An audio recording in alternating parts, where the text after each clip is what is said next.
तनाव। इंसान तनाव में कोई भी काम अच्छे से नहीं कर सकता। ये कहानी है तनाव के बारे में। इंसान तनाव में कोई भी काम अच्छे से नहीं कर पाता है। पुराने समय की बात है। अपने राज्य में एक राजा राज करता था। उसका राज्य खुशहाल था और राज्य में धन धान्य की कोई कमी नहीं थी। प्रजा और राजा खुशी से अपना जीवन जी रहे थे। परंतु एक वर्ष में उस राज्य में अकाल पड़ा और पानी की कमी के कारण फसलें नहीं हुई। ऐसे स्थिति में किसान राजा को कुछ नहीं दे पाए और इस वजह से राजस्व में कमी आई और धीरे धीरे राजकोष खाली होने लगा। ये सब होने से राजा का तनाव अब बहुत बढ़ गया था। वो हर वक्त सिर्फ इसी सोच के राज्य का खर्च कैसे करेगा। कुछ समय बाद स्थिति सामान्य हो गई और अकाल का समय भी निकल गया। लेकिन राजा के मन में अभी भी अपने राज्य के लिए चिंता थी।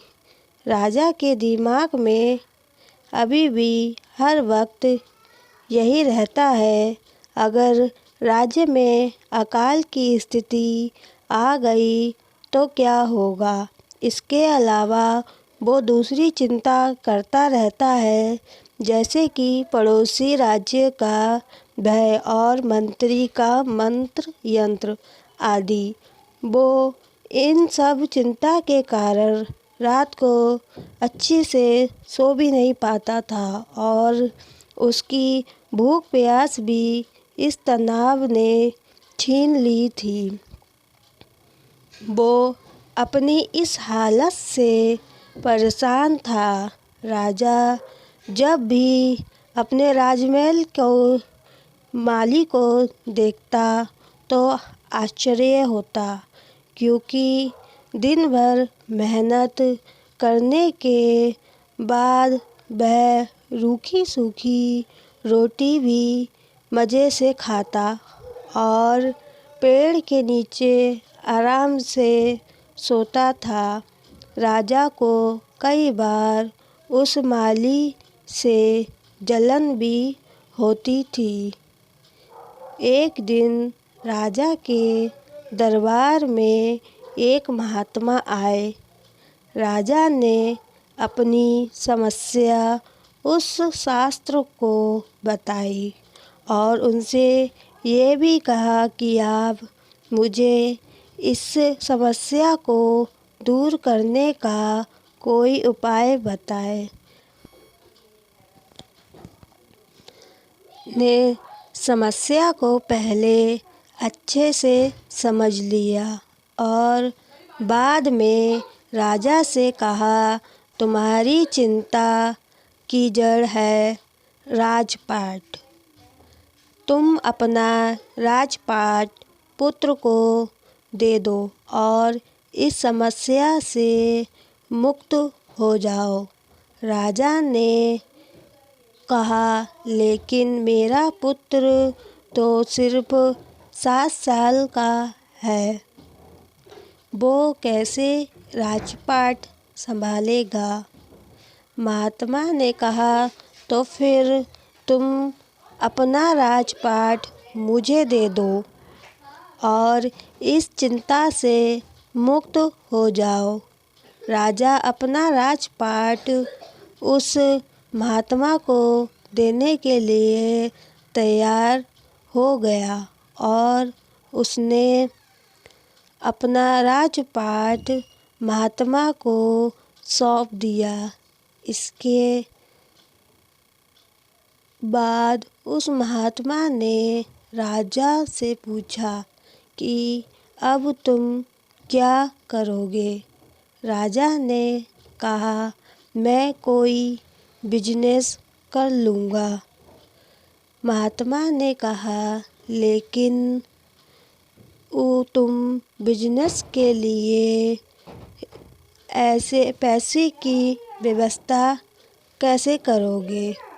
अब तो सारा राजपाट मेरा है और इसलिए राजकोष के धन पर सिर्फ मेरा ही हक है। राजा ने कहा, कोई बात नहीं, मैं अब नौकरी कर लूँगा। महात्मा ने कहा, अगर तुम्हें नौकरी ही करनी है तो तुम्हें कहीं और जाने की कोई ज़रूरत नहीं है। तुम राजमहल में ही रहकर मेरी ओर से ये राजपाट संभाल लो और मैं अपनी कुटिया में ही रहूँगा। राजा ने कहा, अच्छा ठीक है। अब वो राजा महात्मा की नौकरी करते हुए राजपाट संभालने लगा और महात्मा अपनी कुटिया में चले गए। कुछ दिन बाद वो महात्मा फिर से राजमहल में आए और उन्होंने राजा से पूछा कि बताओ, अब तुम्हें भूख लगती है या नहीं? तुम्हारी नींद का क्या हाल है? राजा ने कहा, अब तो मैं हर रोज़ अच्छे से खाता हूँ और मुझे हर रोज़ अच्छी नींद भी आती है। राजा ने महात्मा से पूछा कि मैं पहले भी राजपाट का कार्य करता था और अभी भी मैं वही कार्य करता हूँ, तो फिर ये परिवर्तन कैसे? महात्मा ने मुस्कुराते हुए जवाब दिया कि पहले तुमने अपने कार्य को बोझ बना लिया था और तुम हर वक्त उसके बारे में अपने दिमाग में लेकर तनाव के साथ रहते थे।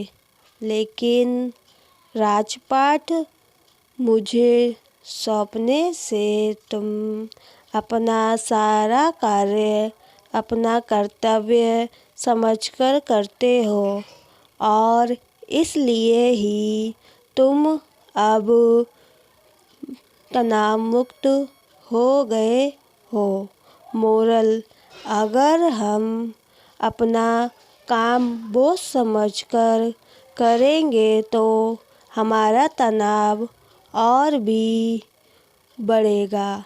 इसलिए हमें अपना काम अपना कर्तव्य समझकर करना चाहिए। दोस्तों, ये कहानी आपको कैसी लगी हमें कमेंट करके ज़रूर बताएं और वीडियो को लाइक करें और शेयर करें। देखने के लिए धन्यवाद।